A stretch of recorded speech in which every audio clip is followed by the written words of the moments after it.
The system that we were taught was designed to benefit from us, not us benefit from the system. So I said, let me start learning about other systems, different wealth systems. And so I learned about this industry in particular that has created the most millionaires and had the lowest barrier of entry. And that's the financial services industry. You didn't do anything with this information. You're no different than them because actually you're worse because at least they didn't know about this information. Right. You knew about it and had it. Like you said, look, you had the money, you felt foolish because you had the money and still end up saying, like, wait a minute, what the hell am I doing? We call this our S3 method. And so S3 helps you get clarity, confidence, and control in making financial decisions. I like that. Whether you're making $1,000 a month or $100,000 a month, if you don't have a plan for your money, you're going to end up in the same situation. We talked about saving and cutting things out, but what actual vehicles people could put their money into, like Roth IRAs or retirement? How your money is going to double. How can I double my money? So what you really are going to do, you're going to take 72 and you're going to divide that by the interest rate that you're going to receive on your money. If you're the person where, you know what, I don't trust banks, I got money in the shoe boxes, in cash, so forth, you're actually losing money. Yeah, for a fact. Right? Because of inflation, you're losing money every single year. She said you could tell them what stocks you want to invest into or how aggressive you wanted to be, or you could tell them you want to take control of all the investing that they do. I'm like, so how do you do that? So she made me open up a Charles Schwab account. And like within that year, it just hit so fast. And I was like, yo, this is crazy. It's kind of like plateaued for a little bit, Yeah. But the fact that it happened, but like you said, people are investing, don't even know it. And if her just telling me that one thing, double my money. You don't have to stay in the default account, right? Now, what the young lady shared with you, that's called a self-directed brokerage account. The other option you have is that you can say, you know what, I want to manage this money myself. You're saving money and then you're investing money. But what's one thing that you do? I want to get right into the weeds thing. What's one thing that you do that has nothing to do with saving money, investing money, but it's just something that like you truly just love? I feel like everybody has their vice. Like, when I look at the younger Siedah, I'm like, girl, who would have knew this was going to be your life? And it's going to be so much greater later. Like,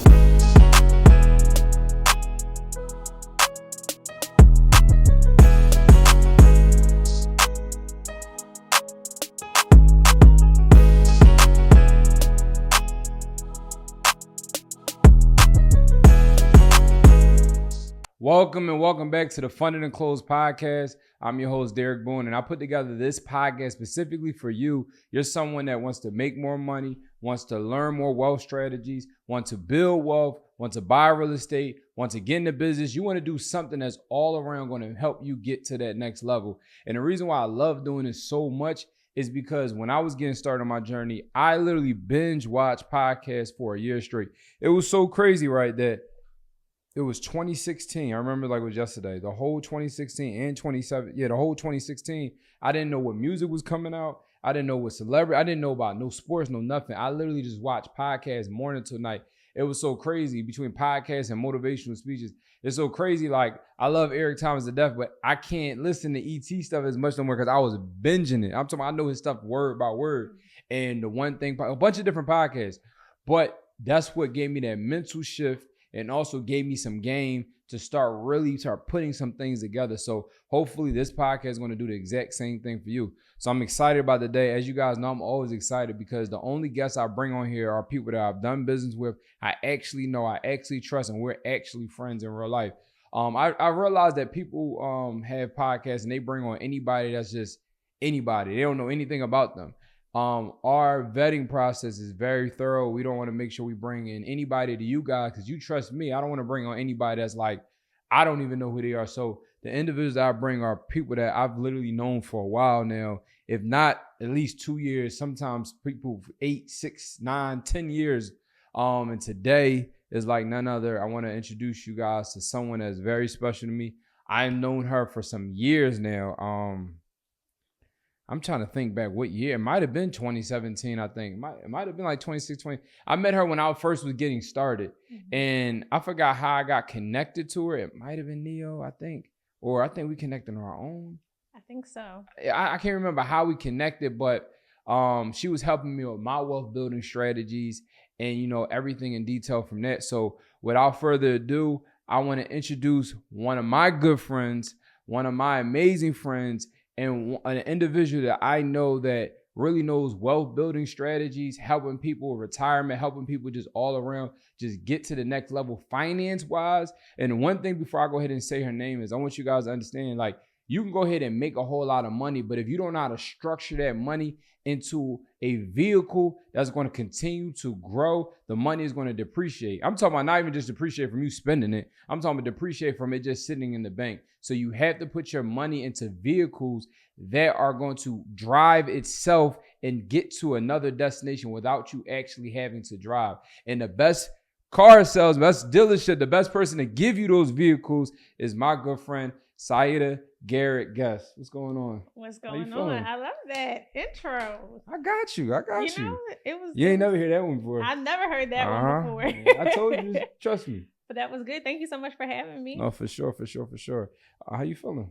I'm feeling great. I feel like this has been a long time coming. Like you mentioned it, we started out when we were like, you sent me a picture one time and we were like babies, but really dedicated and passionate about helping people in their wealth building journey, whether that was real estate, whether that was retirement, insurance, investments. And so this has been a journey. Like we can certainly say we are not new to this. No. We are not new to this. We have been in the game for a while. I remember, I don't know why we were in a car together, but I remember one time was years ago, we were looking at some houses.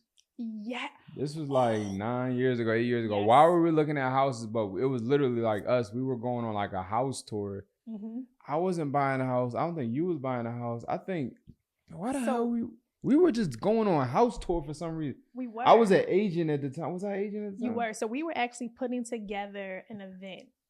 And I wanted people to think outside of the scope of where they currently buy houses, mm-hmm. how to buy houses more strategically and with a plan. Mm-hmm. And so when most people buy a house, you know this from some houses, they're looking at the inside. Does the mm-hmm. inside look good? But they haven't mm-hmm. really structured what is the goal for this and how mm-hmm. does this purchase pan out for me 10, 15 years? Mm-hmm. So I was like, where I had just bought a house that I'm like, there are these areas where you could buy a home and in the next 5 years, 3 years, your equity could triple, it could double. And mm-hmm. so that's what we were out there doing. Okay. I'm sitting there like, yo, why the heck was he? I was thinking about that. I was like, why were we even out there? But you know how you have certain people where like, I don't know what we were doing, but I know it was a good time. It was a good time. Like, you know, some people was like, I don't know what we were doing out there, but I know it was some BS.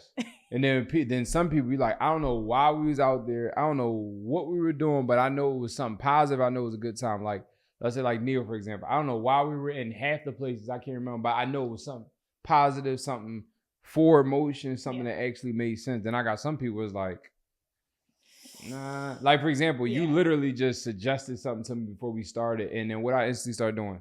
Looking right up flights. Yeah. I don't even know the details of it or all that. You just told me the dates and I'm like, let me look up some flights because I know you're not going to send me on no BS. And then for you guys that's watching, you know, we're about to get started and everything, but listen to what she said. She's somebody I personally like. Anything comes out of her mouth, I'm literally jumping on it because she's not saying any BS, especially when it comes to financial literacy, especially when it comes to making sure your money grows. So, what I want to start out with, right, because I got questions and I wanted you to give out a lot of game information, but I want at least you personally take, 3 minutes just to introduce yourself, say who you are and what exactly you do. Yeah. So I would go back maybe 10, 11, 12 years ago. Mm-hmm. And I was on my lunch break. And so I remember I'm walking downtown. In downtown Philly, that's where I'm from originally. And I remember seeing these women outside with their kids. Mm-hmm. You ever have an experience where you see somebody doing something and you're like, man, how are they doing that? And so they're out there at the park, they're at picnics. And I'm like, what do they do? What is allowing them this time freedom to do mm-hmm. what they really, really care about? And at the time I was working for a Fortune 100 company and I'm like, in order for me to make the type of money that I was making, I had to work 16-hour days. I had to travel across the country Monday through Thursday. And the system that we grew up with was you go to school, you get the degree, you get the job, and that's what you use to get you to your destination. Mm-hmm. And it was on those lunch breaks that I'm thinking like, man, I'm not living life how I want to live. And I realized two things about that system. The first thing I realized was that the system that we were taught was designed to benefit from us, not us benefit from the system. And the second thing was that what I truly cared about in life was not going to be the end result of what that system was providing for me. So I said, let me start learning about other systems, different wealth systems. And so I learned about this industry in particular that has created the most millionaires and had the lowest barrier of entry. And that's the financial services industry. And so when I think about how we help educate people about different wealth systems and knowledge that they would not otherwise have been exposed to, and help them actually create a plan to do that, fast forward now to today, owning my own firm, Transformation Wealth Group, literally being able to help families establish over $500 million in generational wealth, being able to guide our clients to investing over $10 million in strategic, purpose-driven investments. That's what gets me excited when I think about that. And so now when I look at where I am, what we do for families, how we help give them a strategic game plan to actually accomplish what's important to them. That's what matters to me. And I promise you, I don't miss any events now. Before I was missing all the events with my kids, I don't miss any event.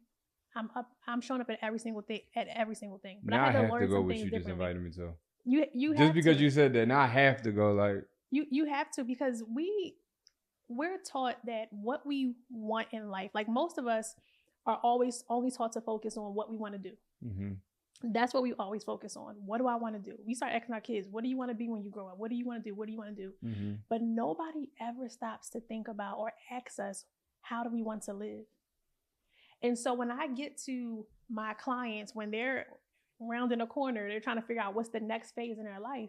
Most of them don't know what to do. They step out there and they're like, let me step back. Like, have you ever known anybody who said they were going to retire? A lot of people. And then have you seen those people go back to work and start doing something? Probably 99% of them. Yeah. Like, if not, probably like 99% of them. Yeah. It's because they haven't thought about what they would do with their time outside of doing something. Yeah. Dang, do I know anybody that retired and really retired? I mean, I know a few people, but it's not like retired like I'm doing backflips and I'm about to travel. It's more like retired like I'm a little like banged up. Like, yeah, maybe I really can't work, honestly. Yeah. And so for me, that was important. Like when I saw that, I knew that I wanted that time freedom, but more importantly, I wanted purpose. Yo, I know you're enjoying this episode. I know you're getting a lot of game and a lot of value, a lot of information, but is it okay for me to give you even more value? Is it okay for me to give you more information? So if you just said yes, what I want to do is I want to give you access to a free training that I'm having, 100% free. You can log in. If you don't like, you can log off. It's 100% free. In this training, I'm going to show you guys the 4 steps that I utilize to be able to buy properties, rent properties, make money on property. Like this building we're in right now is 100% mine. And we do that. And I have done that doing those 4 simple steps. So what I want you guys to do is go to fundedandclosed.com, just like the podcast, but fundedandclosed.com. And you're going to be able to register for the free training. Like I said, 100% free. And it's going to give you those 4 steps that I utilize to build my real estate empire. And you can do this exactly where you at right now. So look, we're going to get back to the episode. But before we go ahead and finish, press pause, go to that website, go ahead and RSVP for the training. And I'm going to see you soon. Let's get to it. In my life. And I needed to find a vehicle. I needed to be strategic. I needed to learn new information that would help me do that. So now to do that for thousands of individuals, that really gets me excited every single day. And I get to have my life too. That's dope. I think it comes down to, I want to touch on something you said. I think it comes down to like, what do you really want? Everybody wants something different. There's nothing wrong with that. Yeah. Like for me, I just want absolute freedom. Like it's no exact, you know, some people like, I gotta hit $100 million valuation or $1 billion valuation or whatever. To me, it's no exact number goal. It's like I just want absolute freedom, and that mindset shift for me when I had my son. And the reason why is because I realized that I could go ahead and chase to be like, let's say, use my example, Jeff Bezos. But if you're working 18 hours a day, I don't know what he works a day, but I'm just saying like, you can be one of the richest people in the world, but you work 18 hours a day and you can't even really watch it. Or some of them be committing suicide. You can't even watch your child grow. It's like, so now I feel like having a kid is going to make you, it's going to either do one of a few things. It's going to either make you triple time work, but you're trying to over deliver and make sure. It's either going to have you, which happens to some people, sad to say, get into scare mode and just like disappear and be like an absent parent. Or it's going to have you structure like, okay, look, listen, how can I make the most money in a little bit amount of time so I can be present? So for me personally, if anything happens, like there's a reason why we do these episodes at this time. Mm-hmm. Like, yo, I got to pick him up from school after this. Yeah. You see what I mean? And that's a non-negotiable. Yep. I make sure that, like, even I just told you, you said, well, what are you doing, this weekend? Well, my son got his activities and stuff. Say, I don't think about what I'm going to do until after his stuff is done. Mm-hmm. So that's just me. I think about absolute freedom. But I tie this in. You just said, what was a moment where you just looked at somebody asking like how? So, I have a black truck and a driver or whatever. And then when I'm not using it, I let him just do drives and we, do bookings sometimes. Yeah. We had this one guy, right? I don't even know what race he was. He was like I don't know what he was, but he literally paid $1,500 a day and just said, yo, just take my wife and my kids like somewhere. Mm-hmm.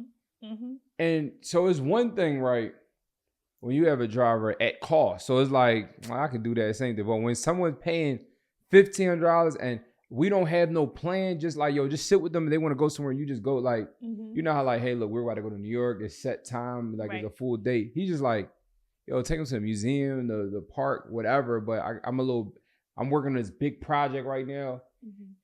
And this might sound corny, but when that happened, I even asked my driver, like, so what were they talking? What was y'all doing? Like, because I'm curious, did the guy come outside? It's just like, oh, this is like, we all make money, but when you put it in that, like, yo, listen, just be on standby for my family. If they want to go somewhere, they don't, like, I'm still paying you regardless. Like, I was like, and then the second moment I had was when we were taking this jet to, where was we going? Where were we going? Like, I think you were with us. We were taking the jet to like Atlanta or something like that, or wherever the hell we were going. And the plane that was coming in was like Mark Cuban's fan. The owner of the Steelers. The owner of the Steelers. He flew his whole family on a jet. I was like, and it's because they just was like, he basically just told everybody to come over to his house, like something crazy. I'm just like, oh, this is different. This is a whole different. Like, wasn't really going to an event or something like that. It was just like, yo, all y'all come over here. I'm gonna send a jet. I was like, oh, this is a different kind of. I'm so glad we're having this conversation because so many people get focused on making money. Mm-hmm. And that is like, get the bag, get the bag, get the bag. But on that day, when that good book closes and it's over for you, not one person is like, man, I wish I had more money. Mm-hmm. You're thinking about the 3 to 5 people that you really care about. Mm-hmm. What did they feel about me? How did I make them feel?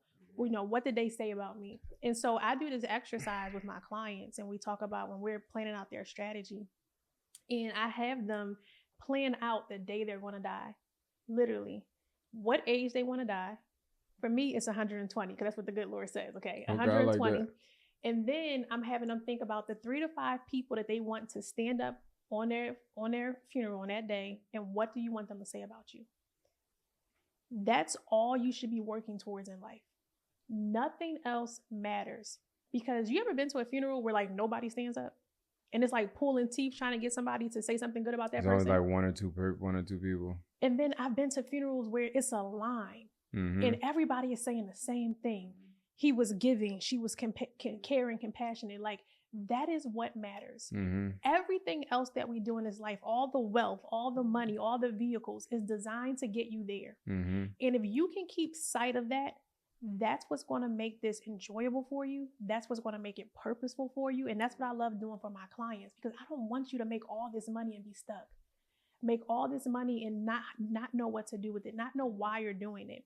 And so we have a system that we teach our clients on how to make financial decisions. Mm-hmm. And we call this our S3 method. And so S3 helps you get clarity, confidence, and control in making financial decisions. I like that. Okay. The first S stands for strategy. You have to know what you're doing and why you're doing it. So many people, when I talk to them about, okay, why do you want to do this? They don't understand why. They don't have a goal. It's very general. It's very broad. Let me ask you this. Have you ever done anything in life successfully without a plan? No. So why is it when it comes to our money? Or we got lucky, but it didn't happen again. Yeah. So like, why is it when it comes to our money, our finances, we think we can do it without a plan? Mm-hmm. We think we can just wing it. It's like, no, the same way when I was on my way here today, I had to put in a specific address to get to the destination, mm-hmm. especially one I've never been to before. Mm-hmm. That's the same thing when it comes to building financial freedom, building mm-hmm. generational wealth. We are doing things that people haven't even done before. Mm-hmm. And so if you don't know specifically what you're trying to achieve, what you're trying to accomplish, you can end up how I did on the wrong street or on the other side of town. Mm-hmm. And people wonder why they work hard 30, 40 years and don't end up at their destination. Mm-hmm. You're trying to do it without a plan. Mm-hmm. You know, I think adults are hypocrites. Mm-hmm. 80, 90, 99% of us are hypocrites. And it's the 1% that's not. And the reason why I say that is because we tell our kids to keep trying. Yeah. We tell our kids when we fall, get back up. Mm-hmm. We tell our kids to practice. We tell our kids to study. We tell our kids to meet new people. We tell our kids to even eat our veggies. Yep. We tell our kids to do all these things, but when we got older, we messed up one time. This ain't for me. I'm done. Mm-hmm. We tell our kids to, meet new people. Yet you haven't hung out with a new person, and you still hanging out with the same person from 20 years ago. You haven't met anybody new. We tell our kids to practice, plan. Yeah. We haven't practiced nothing. We literally winging it every single day. So I call us hypocrites. We're telling our kids to do all these different types of things, but yet we're not doing those things for ourselves. At some point in our lives, we stop. And then when you kind of think about it, right? Really, really sit there and think about things like in your life or your clients' lives. At what point when did life growth just stop? Mm-hmm. And if you think about it, right, you really, really think about it, okay, growth is happening first or second grade, third grade, high school. If you go to college, then at some point it just kind of like stops and your life been the same way for the next 5 years, 10 years, 20 years. Yeah. And you really think about it, that point when that wall hit, that stop was the day you stopped going to school. That mm-hmm. day you stopped being on campus, meeting new people. That day is when you went to that job. And I'm not saying a job is a bad thing, but you went to that job and you've been with those same coworkers, going to the same route to home, not trying anything new. And that's when you really think about it. Mm-hmm. And somebody look back like, dang, man, I've been living the same life for the last 10 years. Well, what happened the year before that year? Yeah. Oh, I was in college. I was doing this. I was meeting some new people. I was hanging out. That's the thing. And when you really think about it, and this is why I talk about different systems, right? And a mm-hmm. system that we were taught, and I'm not saying that's a bad system. I'm just saying that you need to start learning new systems. Yeah. That system literally says, go to college, get the degree, get the job, and then it stops. Yeah. It doesn't tell you anything else to do after that. And so most people, when you are planning, that's what you're planning for. Mm-hmm. You're doing all the successful things to do that. But once you do it, again, nobody asked us what we want after that. How you want to live? Where do you want to live? Where do you want to travel? How do you want to spend your time? Mm-hmm. And so that's where you got to start learning new wealth systems. Mm-hmm. And I'm so grateful for people like yourself and just other individuals, like you said, watching podcasts where you now can get exposed to these things. Because mm-hmm. prior to, how do you learn about this information? Mm-hmm. Financial literacy is not required to be taught in schools. It's only required to be taught in 7 states right now. Wow. Unfortunately, Pennsylvania is not one of them, okay? It's not something that you learn at your job. When you go to your job Definitely and you sign those benefit packages and you get in the 401k and life insurance and health, HR is not explaining to you how they work. Hell no. I looked over at the guy next to me. He was a literal rocket scientist. I looked over at Jay and I'm like, what you put down? how am I supposed to know what to put down to invest in? So this is not information that we've been educated on unless you're going out and you're seeking it. And so I'm really intentional about getting people to think about that first as like, what's my strategy? What am I really trying to accomplish? Because all of your hard work, everything you're doing, I've seen people, I'm talking about good people. I'm not talking about, you know, people who have good jobs, teachers, doctors, lawyers, you name it. Work hard for 30, 40 years. Entrepreneurs, business owners, real estate. Oh, I see it 30, 40 years. And then have nothing to show for it at the end. Why? They never had a plan. They never had a plan in place. A good portion of a hefty portion of my mentees are like people way older than me. Yeah. Like, I mean, 40 something, 50 something, even 60. And they're like, yo, I bought some houses back in the day. You know, I've been working, but now I'm trying to figure something out.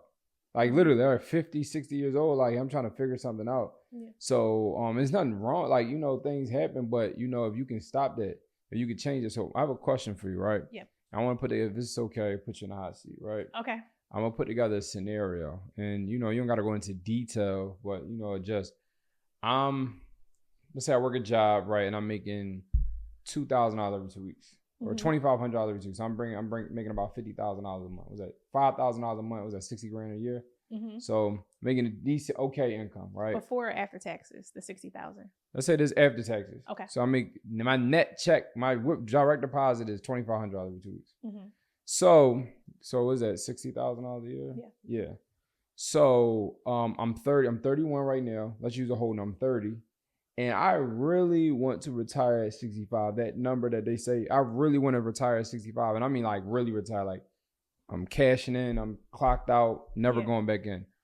What is some steps that I can take with me being 30, me making $2,500 every 2 weeks, and I got 35 years left to go ahead and do this? What would you say? Yep. So I'm going to tell you exactly what I did. And then what I teach my clients to do. Okay. So the first thing you're going to do is you're going to get really clear about what you want your life to look like at 65, if that's the number for you. And so when you think about that, here's the question you want to ask yourself. At 65, do I want my life to look the same, better, or worse? Let's just say you want it to look the same, right? You're able to pay all your bills. You're able to feed yourself, go out a little bit. You want it to look the same. So now we're going to calculate what's called your FIN number, or your financial independence number. You have to know retirement is not an age. It's a dollar amount. That's a fact. You have to know exactly how much it's going to cost me, what it's going to take me to do that. And now how you calculate your financial independence number, you're going to look at how much you need every single year. So let's say it's $60,000 you want to have coming in. And you're going to times that by the life expectancy, or how many years you plan on living. So let's say for life expectancy for men is 85. But really? It is. Like if you have longevity in your family, my great grandfather lived to 101. So, you know, you might want to push it out or decrease it. But let's just say 20 years. So now you're doing 60,000 times 20. So that's roughly what, I'm going to say, let's do it. 60,000 times 20 is 1.2 million. 1.2 million. So now you know. I need to have $1.2 million like sitting, not necessarily in the checking account, but just in a realm of assets. Okay. So now you know, this is the power of this. Now you know at 30 years old, I need 1.2 million. And I have the next 30 years or 35 years to make that happen. Knowing is half the battle. Most people don't even understand what they need. That's really not that hard if you really think about it. In 30 years, like if you really get serious, like let's divide that by 30 years. That's $40,000 a year. So if you're able to like, all right, now I'm a financial. Now you give me a little residential pop, right? All right. So now. Okay, this is getting good. So now you know exactly what you need to do. So here's how. What's your next step is going to be. Now I know what I need to do. I need to take a look at where I am. And we detail all of this in our Wealth GPS starter kit, right? So now you need to take a look at where you are. And for me, I had to take a look. I've been making over 6 figures since I was 21 years old. Mm-hmm. But making money is not the same thing as keeping money, because wealth is not about how much you make. It's about how much you keep. So then you got to get really serious about, what am I currently doing with the 60,000 that I'm bringing in right now? And truth be told, most people, whether they make $1,000 a month or they make $10,000 a month, $100,000 a month, they are living beyond their means. I agree. And so you really got to get clear on what I'm doing with what I currently have. So for me, I said, okay, I want to be wealthy. Here's what I want to be. Most people think you just got to go start a business, go make more money. Sometimes it's the things you need to stop doing that's going to get you there. And so for me, I gave up my apartment, moved back home. I was driving a 98 Nissan Altima Hoopty. I'm talking about I had to take my heel off, bang the battery just to get it started, making $150,000 a year, because I knew what I was trying to accomplish, where I was trying to go. And sometimes you got to get that financial foundation straight first. Most people we have bad habits. How we spend money, we keeping up with the Joneses. We, we don't have savings. You got to get that under wraps first. Once you do that, now you can be strategic about, where am I investing my money? So some basic things you want to have set in stone first. The first thing is, you want to make sure you have your protection in place. That's your life insurance. That's your health insurance. That's your disability insurance. Why is that? I just told you, in 30 years, you're going to make over $1.2 million. If something happened to you today, how do you protect that? If you honestly think about how much money you're going to make over the next 20, 30 years, if something were to happen to you today outside of the realm of your control, how do you protect that? That's a good point. That's why protection is so important. Life insurance is not for when you die. It is to protect your income producing ability. Why? I made some goals, some promises. I got some people that I owe some things for. If you're a parent, you still have responsibilities you need to take care of. I need to make sure that I'm going to do everything in my power. But if something happens outside of my control, I pass away too soon, I get disabled, I need to make sure that that is protected. So that tells you right there on a basis just how much life insurance you should have, but also your health insurance, also your disability insurance. What happens if I can't work? Even if I'm an entrepreneur, those aren't just things that are offered at your job. You can set them up in place yourself. So you're doing your protection. Then you're doing your emergency fund. One of the biggest mistakes we make as people is thinking that we're invincible. It's never going to happen to me. No, that's a fool. It's never going to happen to me. Wealthy people are able to see the mistakes and prepare for them. Beyonce gets a flat tire. The only difference between Beyonce and most people is that if she gets a flat tire, she's going to buy a new car. If you get a flat tire, you're going to be stuck like Chuck. Then we got to figure out how we go to the tire place, how we plug it. So you need to have at least 3 to 6 months of emergency funds saved up. If you don't have 3 to 6 months, start with your first 1,000. Get that settled in place. Get your debt under control. Sometimes. Go ahead. You want to No, I was going to say, it's funny. I got 2 things. You're saying some powerful stuff. People think that, and I think one of the main reasons why people don't start saving or people don't start putting together a financial plan, because they're thinking the number that they need is way bigger than what they actually need, and they think that small increments won't get to that. Like, for example, you said 1.2 million. Average person's like, whoa, my little $500 a month ain't gonna even cut into that. But it will. And 2, with compound interest, with investment vehicles that we'll get into, it's going to go ahead and do that. You're just thinking like, that's too, how someone says, oh, I have to be somewhere at 1 o'clock, but it's already 12:30, and it says like it's a 25-minute ride. It's too, I'm not even going to start. It just seems it's too out of the way. It just might not happen, so I'm not going to start. And I think that's the problem that a lot of people have. But another thing you said, so when the 1.2 million over the 30 years, is about saving about $40,000 a year. And I want people to understand, like, you don't, even though this technically is a business, it's not like a full running operating business. So what I'm about to say is I'm real estate. So I'm gonna just tie everything in real estate. Like, and I know, and this is why I'm saying this, because I know an older guy that does this. He's a firefighter. He works a job. you can literally, he does more than this, but you can literally just flip one house a year and make, like, I'm about to go ahead and sell a house. Well, it's supposed to close tomorrow, but they said they had to push it back to like Monday. But I'm going to be netting like 40 something thousand dollars from this house. Like, what if I just did that one time a year? Yep. Like, you just flip one house a year or do a good refinance one time a year. Like, cool. Like, my one friend, he flips one house a year, but it's a big profit, but he finds one good deal a year, and that's his deal for the year. Yeah. So, like, and that doesn't require you having all this operating systems, this and that. Like, you can literally just, let me just find one house, a realtor send it to me, fix up, flip it. That's my one look. That's my investment fund for the year. Now I just got to do it again next year, and I'm on my way to my goal. That's it. And if you are a person watching this and you're in your 20s and you're in your 30s, this is so pivotal because people think you start planning for your future for retirement or whatever when you're in your 50s and your 60s. No, you're supposed to be doing it right now. Why? Because when you're 25 years old, to have $1 million by the time you turn 65, you only have to save $325 a month. Really? That's it. Now think about that. I don't know about you, but at 25, I was spending $325 on Chinese food, last night on dinner. Dinner, eating out, brunch. That's it. The same person when you're older, and I was looking at 40 years old, to reach that same goal, well, now you got to save $1,200 a month. So you got to ask yourself, is it easier to save $325 a month for the rest of your life? Or is it easier to save $1,200? But now at 40, you might got more responsibilities. You got a house, you got a mortgage, you have a car, you have the kids, you have all these things going. So you need to start now. But this is why I'm talking about having that plan. It would have been $30,000 a year if I would have did it 10 years ago. If you did it 10 years ago. Yeah. So we call that the high cost of waiting. It's costing you more the longer you wait to start.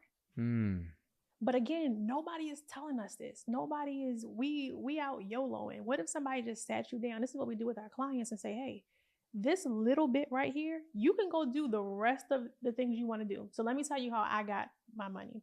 Because I was talking about things you stop doing. I used to eat out breakfast, lunch, and dinner every single day. Every single day. I was spending $986 a month on takeout food. Not eating out, just takeout. That's vicious. That was my number. So what did I say? I said, okay, Siedah, because people are creatures of habit.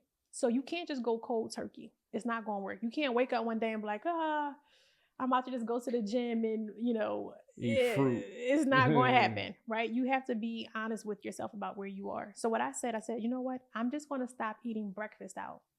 That little breakfast cart downtown that you would get your bacon, egg, and cheese from. At $10, $12, add up. That saved me $300 a month. I built my first investment off that $300 a month. I still ate out for lunch. I still ate out for dinner. I just did not buy breakfast out anymore. That $300 built my first investment. That's good. When I started learning stuff like that and learning different wealth systems, I'm like, if I could do that, what happens if I don't eat lunch out? I went from wasting roughly $1,000 a month to being able to save and invest over $1,500 a month simply from looking at what are the things that I could stop doing. Now, when you have a cash flow problem, because some people are probably watching this, they're like, you know what, but I don't have enough money, or, what does it take? If you have a cash flow problem, there's 3 ways you can fix that. The first way is you can make more money. The second way is you can spend less money. And the third way is you can do both. If you're serious about getting to a point where you could have that financial freedom, that's how I was. Like, seeing that lady and those women with their children, my daughter was 2 at the time. I wasn't getting to spend that time with her. I didn't want to say I did all of this and now I got a used to be story, how you talked about, back in my day, I used to be. I'm not working this hard. I didn't come from where I come from just to say, I'm right back where I started. That's not the goal. And so if you're really serious, you're going to do both. You're going to find a way to make more money, and you're going to find a way to spend less money. Just until you get yourself to the place where money doesn't bother you. And so you mentioned earlier, you were talking about, we were looking at that event that we could do where I was like, boom, people got to buy houses in different areas. That's exactly they gotta what buy it is. Now I houses remember. in different areas. I'm telling you, that first property that we bought, I'm at a position now, and this is how strategic I get with it, where literally we can keep that property, be able to refi it, purchase a different property, and live rent free. Good position. And when I was thinking about that, I said, I remember I was telling Boom, people should be looking at different places to buy homes. Mm-hmm. Things where they're really going to get equity from. Mm-hmm. And that was a time when interest rates were really good and so forth. But you do that stuff when you're younger. Mm-hmm. But here's the thing, even if you're in your 30s, even if you're in your 40s, even if you're in your 50s, my oldest client is 89 years old. Dang. It is not too late. And that's a trick of the enemy trying to get you to believe that you ran out of time. More people are going to be older longer than you are going to be younger. That's a fact. That is the fact. And so I always tell my clients, when you young and broke, people got time for you. They don't mind. They cash app you, slide you a little money, help you out. Yeah, I have a strong tolerance for people after a certain age, like, cause it's like, how do you look at them? Yeah, like, what are we? Somebody who's honest. older and not have money, I'm gonna be honest. I'm just like, what did you do with your life? Yeah, I'm gonna be super honest with you. Like, I'm happy with helping the youth out. When they get over a certain age, it's like, yo, we both woke up at the same time today. Like, what did you do today? Yeah. You know. And here's the thing. I want to be very clear about this. It's not that they did anything wrong. Mm-hmm. It's not that they did anything bad. I realized that I was out earning my parents by 3 times when I was 21 years old. But yet I still had the same habits that they did. So again, whether you're making $1,000 a month or $100,000 a month, if you don't have a plan for your money, you're going to end up in the same situation. I just felt more foolish because I was making more money and I was still not where I wanted to be. Mm-hmm. I say that about people when they, like, someone that's listening to this podcast and then you talk bad about someone that's watching Martin. Now, why are you watching Martin? You should be watching this podcast. Like, this is where you need to be at. Mm-hmm. But if you didn't do anything with this information, you're no different than them, because actually you're worse, because at least they didn't know about this information. Right. You knew about it and had it. Like you said, look, you had the money. You felt foolish because you had the money and still end up like, wait a minute. What the hell am I doing? Mm-hmm. But one question I want to ask you, though, is, okay, we talked about saving and cutting things out, but what actual vehicles people could put their money into, like Roth IRAs or retirement accounts? Like, what's some, actual things and people can like start Googling maybe and start looking into? Yeah. So once you have your basics under control, now you want to get towards investing, because unfortunately you cannot save your way to wealth. It's just not going to happen. You need compound interest. And so compound interest is actually a formula to calculate how your money is going to double. How can I double my money? So what you really are going to do, you're going to take 72 and you're going to divide that by the interest rate that you're going to receive on your money. So take 72 and you divide that by the interest rate that you're receiving on your money. This is for anybody who's a brand new investor. This is tried and true. Put the percent in there too? If you take 72 and you divide it by 1, let's just keep it real simple. Like, so you said you got a high yield savings account. It's like 4%. So you do 4% or? Yep. It's 1,800. 18. So if you do 72 divided by 4, it should give you 18. Oh, not the percent not part. The percentage, 72 divided by 4. 18. 18. So that means if you have a high yield savings account and you're putting money in that high yield savings account, it's going to take that money 18 years to double. Oh. So you literally can calculate how fast you're going to double money in investments. So if you're the person where, you know what, I don't trust banks, I got money in the shoe boxes, in cash, so forth, you're actually losing money. Yeah, for a fact. Right? Because of inflation, you're losing money every single year. But if you just have your money sitting in the bank and you're earning 1% or less. 72 years. Hey, so I know you're enjoying the episode so far, and you're probably hearing some of the plays, but you might be like, my credit isn't there. I don't have the best credit. I may not be able to run some of the plays they're saying. So what I want to do is I want to give you an opportunity for free credit repair. I said it. 100% free credit repair. I'm going to drop the website below. where you can go ahead and get your credit repaired for free. All you have to do is have the credit monitoring software so that way you can pull your reports and this will be fixed for free. All you have to do is go to nochargecreditrepair.com. It is 100% free. All you have to do is have the credit monitoring software so you can actually pull the report and actually see what the score is on all 3 bureaus. And then this system is going to fix your credit for free. So again, nochargecreditrepair.com, and you guys can get access to that. Look, there is no reason why you can't win. This is the link for you to get your credit repaired. You're watching a podcast episode where it's showing you how to make money, how to get funded. There's no reason why you can't win. So go ahead and click the link, pause this episode, go ahead and sign up, and then get back to the episode and keep learning, keep winning, keep growing. Let's get it. That's 72 years for your money to double. So how many 72 years do we have in our lifetime? You're not going to live. If you're 30, you're not going to live it. Well, I mean, you can. My great-grandma 101, so like. You see? Yeah. But even then, she still only has 172 period in her lifetime.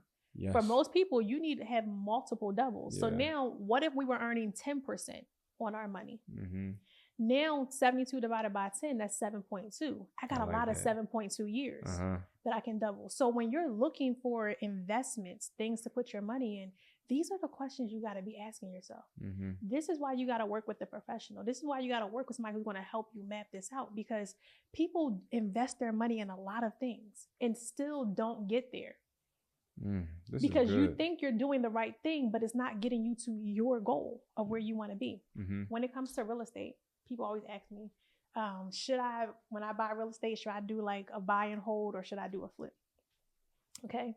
Now, when you do a buy and hold or you're renting the property out, what is the return rate that people say, if you get this return rate, that's a good rate? When you're looking at a deal, you're analyzing a deal for rental. Oh, so first and foremost, when I'm doing a deal, I want to be at pretty much like 35%. Like that spread. So the house is worth 100. I want to be all in 65. So I got that margin at 35%. But the rent rate, so your rent roll, they say normally it's called the 3% rule. Oh yeah. In real estate, right? Where if I'm getting 3%. So now when you do that, you're going to use that same formula. 72 divided by 3 is how much? Let's do the math. 72 divided by 3. And this is so key. 24. So that means that the money you put into that property, if you're doing a buy and hold and you're doing rent, it's going to take you 24 years to double your money. So most people, when they're looking at that strategy of investing their money, buy and hold, it's all about how many 24 you how have. many doors you How many get. doors you have, yeah. Why? Because you need a lot of doors to make up that amount of money. Versus if you're flipping a property, how you mentioned earlier, what you're looking for your spread, your 35%, that's going to get you a lot more. So to answer your question, what could we start investing in? You can invest in a lot of things. You can invest right now. If you have a job, you should be investing inside of your 401k or your 457, your 403b. Like some people are already invested and don't even know that they're investing. Don't even know it. You should be looking, you're putting money there every 2 weeks. What does that look like? But even if your job doesn't offer you a vehicle like that, you can be looking at a Roth IRA. Now, a Roth IRA is a great investment because you are able to get the upside of the stock market and it has tax benefits to it. But the most you can put into that every single year is capped. And so again, when you're looking back at your goals of your strategy, if that's capped, maybe you need to save more than $8,000 a year. You need to save more than $7,500 a year. So where do you put money at next? That's where you get into different wealth strategies, different wealth systems. So now we're looking at things like cash value life insurance. Now we're looking at things like real estate. Now we're looking at things like alternatives where you're investing your money into, because you know that I need to put more money away. I'm caring more about the tax strategies. I'm caring more about the vehicles, but now I'm being intentional.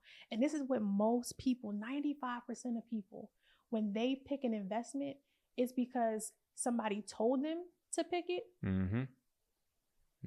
And the other 5% simply have it because it sounded good. That's it.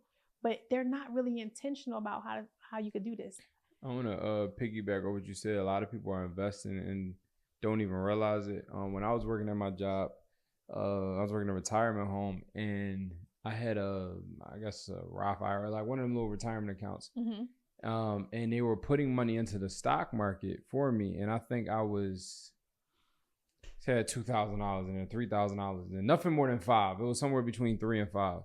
And this lady, her name is Aisha Sheldon, and I was just talking to her, and then she was like, I forgot how the conversation even came up. But she said, yo, you should take control of the aggressiveness of your investing. I'm like, what the hell are you talking about? She said, you can tell them what stocks you want to invest into. Yep.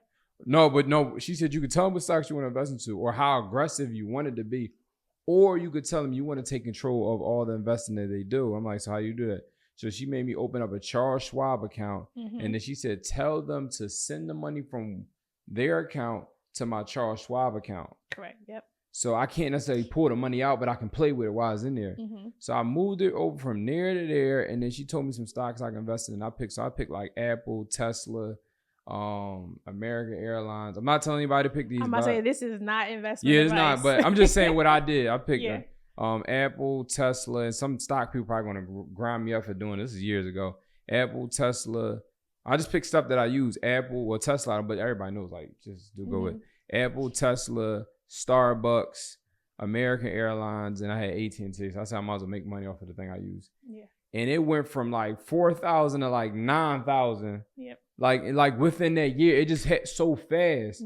And I was like, yo, this is crazy. It's kind of like plateaued for a little bit, Yeah. But the fact that it happened, but like you said, people are investing, don't even know it. And if her just telling me that one thing, double my money. So if you have an account with your employer, what you want to ask for is called your prospectus. So when you open up an employee retirement plan, more than likely, they're just going to put you in what we call the default account. How do you know you're in a default account? It's called a target date fund. Okay, it's a target date fund. They're one of the most worst performing funds you could ever be in. Dang. And the target date is literally like based on your age. Here's when we expect you to retire, and it's trash. So you want to ask your job or your HR, whoever's managing your account, your custodian, for a prospectus. Your prospectus is going to tell you all of the funds that your employer gives you access to. You can then look at those funds and decide where you want to put your money. So you don't have to stay in the default account, right? Now, what the young lady shared with you, that's called a self-directed brokerage account. The other option you have is that you can say, you know what, I want to manage this money myself, or I want to have somebody else manage this money. And so you can open up what's called a self-directed brokerage account. Now, not every employer allows you to do that. You got to ask if your employer plan allows you to do that. But if you can open up another brokerage account with like a Schwab or whoever you mentioned, and then you can decide what investments you do in that. You could even open up a self-directed brokerage account and do real estate deals. Really? I didn't know that. You could even open up a brokerage account and then use that money to do real estate deals in there as well too. Now you got to put it back, but it's an option for you. Right. So those are great ways that you can start investing. Most people are already investing in some way, form, or fashion. It's just now, do I understand what I'm doing? What's the strategy behind it? That's good. So I enjoyed this conversation. I think it's something that was powerful. I think it's something that is needed for a couple of different reasons. Like one, like you said, people actually have more money than they realize. It's just they spending more money than they don't realize. Like you said, breakfast, lunch, and dinner. I feel that because I did the same thing. I was getting like breakfast sandwich in the morning. Then I was getting like a little rice bowl in the afternoon, and then go out for dinner. And then I literally just cut the breakfast thing out, like you said. Then eventually I just started, you know what? The dinner that I had last night, it'd be enough for some leftovers sometimes. Why don't I just go ahead and just have the leftovers for lunch? Then I cut the lunch out. So then I kind of switched it to like, yo, let's just cut the breakfast out and cut the dinner out and just get lunch. So now I just eat lunch out every day. But I keep it real simple. But long story short, like saving money on that and, you know, taking the money you save and putting in a different investment vehicle. But I think the one big thing that you said I want everybody to understand is that even if you only able to save $150 a month, $150 a month invested at compound interest is better than $0. Correct.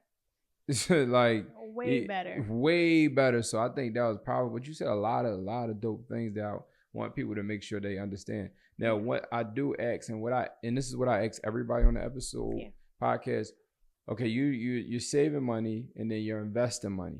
But what's one thing that you do? I want to get right into the weeds thing. What's one thing that you do that has nothing to do with saving money, investing money, but it's just something that like you truly just love? I feel like everybody has their vice. Like this has nothing to do with any financial issue. This is just, but like some people, like one person said he went and he likes cars, so he just buy like cars. That's his thing. Yeah. One guy, he said he just takes his extra money, he splurges on his mom, like retired his mom. Another person, they said they just like to travel. Like it doesn't bring any financial thing back, but it's just like your thing. Yeah.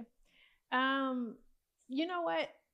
It's interesting because I have been accused of not spending enough money. You're tight. I have not even that I'm tight, but the things that I enjoy, I would rather spend money. I'm big on putting money back into other people. You know, I come from a single family household in the hood. And so when I see an opportunity to give somebody else an experience, I invest a lot of money in that. I put a lot of money into that. So I sit on several different boards in the city for community development centers. I'm always doing charity work or being able to be with the youth because I understand that when you get an opportunity in life, you should take it because that opportunity is going to lead you to a new experience. And that experience is what changes how you view the world. I was blessed by so many people just to have different opportunities presented to me. And so when I get an opportunity to give that to another young person, I understand that when their mind gets stretched, it can never go back. And when I look at the younger Siedah, I'm like, girl, who would have knew this was going to be your life? And it's going to be so much greater later. Like, for example, you know how you see the kids that used to pump gas? A lot of people don't know this story, but I actually used to pump gas. I used to be one of those kids out there pumping gas because I was trying to go get some food from the Chinese store, whatever the case may be. So whenever I see a young person doing that, I'm always giving them something or giving them some advice. I'm like, your life is not always going to be like this. So for me, that's what gives me joy. That's what gives me peace. I do like a good trip every now and again. I like experiences, but that's really it for me. I think that's good. And what you said with the young people, I think that's powerful because sometimes it's not even just like giving them, how I put it, it's not even about just giving them experience of money necessarily or that experience. It's more so the fact that they see a person that's able to do it that inspires them. It's funny. I don't know, you know, her name is Crystal Bailey. Yeah. She does all the events. So she had an event where it was a men's panel, not panel, but a men's dinner. She basically invited me, P, and a bunch of other men that was at the dinner. And we were talking about how do we help the youth? And everybody was coming up with these great ideas. But I said one thing and half the room was with me, half the room wasn't. And I said, I'm going to be honest with y'all, in 2025, one of the problems is, and everybody might be the same here, half might be women, half not, is that we're not showing enough. We're in a different time now where, my dad or my uncle or this guy, he works at SEPTA. I know he's making money. No, these kids want to see it. Like, I want to know something is clicking. Like, these kids not guessing. I want to know, yo, you pulled up in this, or you're wearing this, or you were able to go ahead and go to the restaurant and order from either side of the menu. So I feel like, I mean, you don't got to go ahead and splurge or go beyond outside of your means, but, you know, being able to just show, like, for example, I had told my little cousin, I'm like, yo, listen, you've been doing good. I want to pay for you to go to Lil Baby concert. Lil Baby, that's not going to give no real financial literacy back. But he's like, I want to do what he's doing because for him to just send me to a concert and the ticket's $200, $150, but it's the fact that like, dang, you able to just send me and you don't even go? That's dope. We're like, dang, you able to go ahead and have more than one car, or like you able to go to Steak 48. And when we think about it, these are like $200, $300 things. It's nothing that's really changing the world. But you got to think to a youth, and they're in a household where going out to Red Lobster is maybe once every 6 months or once every year. Or shoot, they might have went one time on graduation day out of their 4 years in high school. Whoa, that's So you mentioned that, it makes me think about it. So we do that a lot with sporting events. Mm-hmm. Like, I'm not a big sports person, but I know that for so many young people, like, sports means a whole lot. Mm-hmm. And so we'll buy like 50-yard line seat tickets. And my husband looking at me like, well, is we going? I'm like, no, you already know. Like, you already been on the field. Like, you don't need that. But giving them that experience allows them to then think back and say, how did this person get that? How did they do that? And they're the same person as me. But it's the same thing for us too. Mm-hmm. You know, when I seen that lady in the park, mm-hmm. you have to understand, as people, our minds are curious. Mm-hmm. And so when I seen those women in the park with their kids, I'm like, how do they do that? Mm-hmm. Now, what's going to, and a mentor always said this to me, that the quality of the questions you ask determine the quality of your life. So when you see people doing things that you want to do, don't take it as an opportunity to hate or whatever. You should be asking questions. Mm-hmm. And I hope y'all got that. We got to where we are by asking questions. Mm-hmm. I'm helping my clients by asking them the questions. Mm-hmm. Because when you can ask better questions, you get better outcomes. Mm-hmm. Now that we can ask that question, how do they do that? Mm-hmm. Now it gives you an opportunity to tell your story, to really share what they do. And I'm so glad that we can do that in entrepreneurship, in business, even in the corporate world. Like, I'm not a person that bashes jobs. Like, my job served a purpose. It was a system. It served a purpose. To this day, we've gone back now and we've partnered with that same Fortune 100 company to teach financial literacy. You know, you just got to ask different questions, and you got to have a plan, because here's the truth. Success leaves clues, but so does failures. Everybody has a success toolkit. If you really stop and ask yourself, what has allowed me to be successful in whatever it is, buying your first home, graduating, getting a job, going to college. And if you can do that thing, if you can extract what you did and do it again repeatedly and repeatedly, you will continue to have success. We just do that for our clients financially. Everybody knows how to make money. Everybody knows how to save money. But we're going to give you those other two S's. What's the structure? What's the sustainability? So that you can get to what you truly care about in life. That when those 3 to 5 people stand up there on that day, what would they say about you? That's what I want my clients to have. That's powerful. And you said, like, ask the right questions. Like, we got this thing where people say, like, curiosity killed the cat. So people don't ask too many questions. Well, actually, curiosity fattened the cat, because now the curious questions they ask help them eat more. Yeah. Eat more, and make more money. So now they're just growing. So this was dope. This was powerful. And it's funny, you said, what are the people going to say about doing it? When I never thought about it in that light, but I think about it in like a different light. So I always said I want to be the person that helps people just grow on all aspects, from financially, relationship wise, you know, physical wise, you know, all across the board, to where when my son gets older and he goes from here to Africa, and people are like, oh no, you good with me. Your dad helped me X, Y, and Z.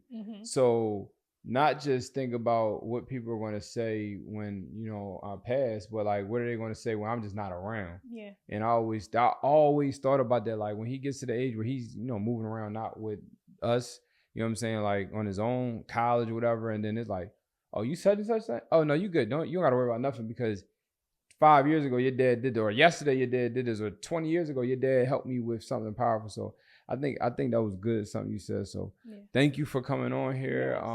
Thank you for sharing a conversation we would have in general, but allowing us to record and allow other people to see it.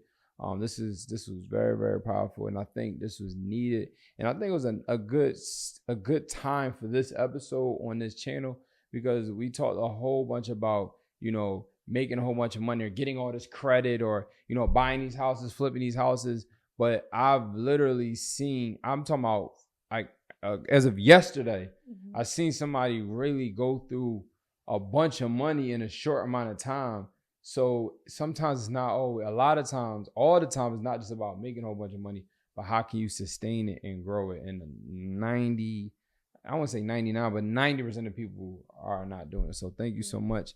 And what I want you to do is share your Instagram. How can someone tap in with you? Websites, anything. Yeah, I'm going to share this really fast before we get there. What? If you're watching this and you realize that you do not have a plan, a specific plan for your money, I want this to be your sign that you need to start thinking about it. You need to get one. But you can connect with us on Instagram, Facebook, _ Siedah Garrett. Also, you can visit our website, www.transformationwealthgroup.com, or follow our firm on Instagram as well. Do me a favor, spell Siedah, because the E and I might confuse people. Where to go? It's phonetic. SIEDAH. Okay.